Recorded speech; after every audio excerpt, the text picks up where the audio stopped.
কত বছর বয়সে সন্তানের বিছানা আলাদা করে দিতে হবে? আপনার সন্তানের বয়স কত হলে তাকে আর আপনার বিছানায় নিয়ে ঘুমাতে পারবেন না? সেটা পুরুষ হন আর মহিলা হন, মেয়ে হন বা ছেলে হন, বাচ্চাও ছেলে হোক বা মেয়ে হোক, একটা বয়স সীমা আছে যে সময়ের পরে বাচ্চাকে আর বিছানায় রাখা যাবে না।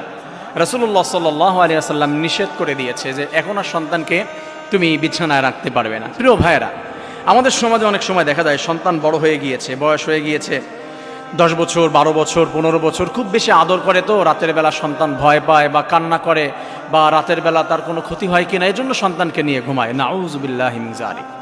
বড় ধরনের ক্ষতির ভিতরে পড়ে যাবেন, বিপদে পড়ে যাবেন সন্তানকে নিয়ে যদি আপনি ঘুমান। একটা বয়স পার হয়ে যাওয়ার পরও, বয়স হয়ে যাওয়ার পরও বড় হলে সন্তানকে রাখবেন না। যেখানে ঘরের ভিতরে ঢোকা আল্লাহ রাব্বুল আলামিন বলে দিয়েছেন, ওয়াইদা বালাগাল আতফালু মিনকুমুল হুলুমা ফাল্যাস্তাদিনু কামাস্তাদানাল্লাযিনা, যে যখন সন্তান বড় হয়ে যাবে, অ্যাডাল্ট হয়ে যাবে, তখন সন্তান মা বাবার ঘরের ভিতরে যদি প্রবেশ করে সেইখানেও তার অনুমতি নিতে হবে, পারমিশন নিয়ে তারপরে ঘরে প্রবেশ করতে হবে। মা বাবার ঘরে প্রবেশের জন্য যদি তার পারমিশন নিতে হয়, তাহলে সেই মা বাবার সাথে কিভাবে সে ঘুমিয়ে থাকে? How is it possible? এটা কিভাবে সম্ভব? এটা তো হতে পারে না। রাসূলুল্লাহ সাল্লাল্লাহু আলাইহি ওয়াসাল্লামকে এক সাহাবী প্রশ্ন করলেন, ইয়া রাসূলুল্লাহ, আমি কি আমার মায়ের ঘরে প্রবেশের জন্য কি অনুমতি নিব? রাসূল বললেন, তুমি কি তোমার মাকে উলঙ্গ দেখতে পছন্দ করবে? বলছে, নাউযুবিল্লাহ রাসূলুল্লাহ, না। বলছে, তাহলে কেন তুমি তোমার মায়ের ঘরের ভিতরে প্রবেশের জন্য অনুমতি নিবে না? তোমার মা তার পার্সোনাল ঘরের ভিতরে, তার বেডরুমে সে যেভাবে ইচ্ছা সেভাবে থাকতে পারে, সেটা তার পার্সোনাল ব্যাপার। কিন্তু তুমি হঠাৎ করে ঢুকে গেলে তো ক্ষতি হয়ে যাবে, তুমি তাকে দেখে ফেলবে, লজ্জায় ভিতরে পড়ে যাবে। আর রাসূলুল্লাহ সাল্লাল্লাহু আলাইহি ওয়াসাল্লাম আর হাদিসে বলেছেন, আন-নাযিরু ওয়াল মানজুরু কিলাহুমা ফিন-নার, যদি কেউ কারো লজ্জা স্থান দেখে এবং দেখায়, উভয়ই জাহান্নামী। রাতের বেলা আপনি ঘুমাতে গিয়ে আপনার কাপড় উঠে যেতে পারে, আপনার সতর বের হয়ে যেতে পারে, আপনার সন্তান দেখবে, বা বিশেষ মুহূর্তে এক জায়গায় হবেন, আপনার সন্তানকে পাশে রেখেছেন, বড় ধরনের এফেক্ট পড়বে সন্তানের জীবনে, ক্ষতি হয়ে যাবে, সন্তানকে আপনি লাইনে আনতে পারবেন না। আল্লাহর রহমত আপনার ঘর থেকে, আপনার পরিবার থেকে দূর হয়ে যাবে, এই ঘরে রহমত বর্ষিত হবে না, এই ঘরের ভিতরে শান্তি থাকবে না, এই ঘরের ভিতরে অশান্তি চলে আসবে, অভাব ঢুকে যাবে।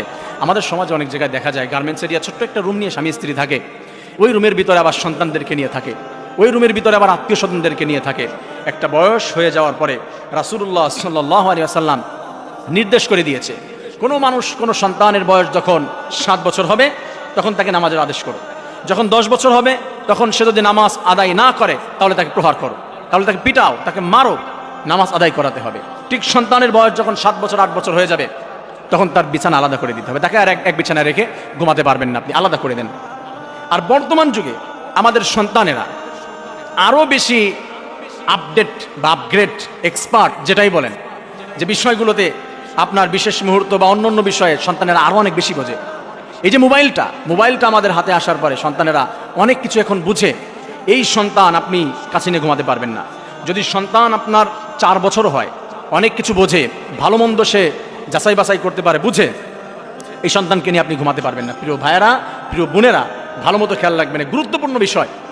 আপনি ক্ষতির ভিতরে পড়ে যাবেন, আপনি বুঝবেনও না, সন্তানকে আপনি বড় হয়ে লাইনে আনতে পারবেন না। অতএব সন্তান যখন আপনার একটু অ্যাডাল্ট হয়েছে, আর অ্যাডাল্ট বলতে বিবাহের বয়স নয়, সন্তান যখন বালেগ হয়েছে বা তার থেকেও কম বয়স কিন্তু বোঝে ভালো মন্দ, বিছানা আলাদা করে দেন, আলাদা রুমে তাকে আলাদা বিছানায় ঘুমাতে দেন, এক বিছানায় নিয়ে ঘুমাবেন না, সমস্যায় পড়ে যাবেন। আর যদি আপনি রাসূলের সুন্নাহ অনুযায়ী, হাদিস অনুযায়ী আপনি জীবন পরিচালনা করার চেষ্টা করেন, আপনার ঘরের ভিতরে রহমত, বরকত, ভালোবাসা দিয়ে আল্লাহ তাআলা ভরপুর করে দিবে। প্রিয় ভাইরা, আমরা জানলাম যে কত বছর বয়সে সন্তানের বিছানা আলাদা করে দিতে হবে। আল্লাহ তাআলা আমাদের সবাইকে এই হাদিসের উপরে আমল করার তৌফিক দান করুন। আমিন। আসসালামু আলাইকুম ওয়া রাহমাতুল্লাহ।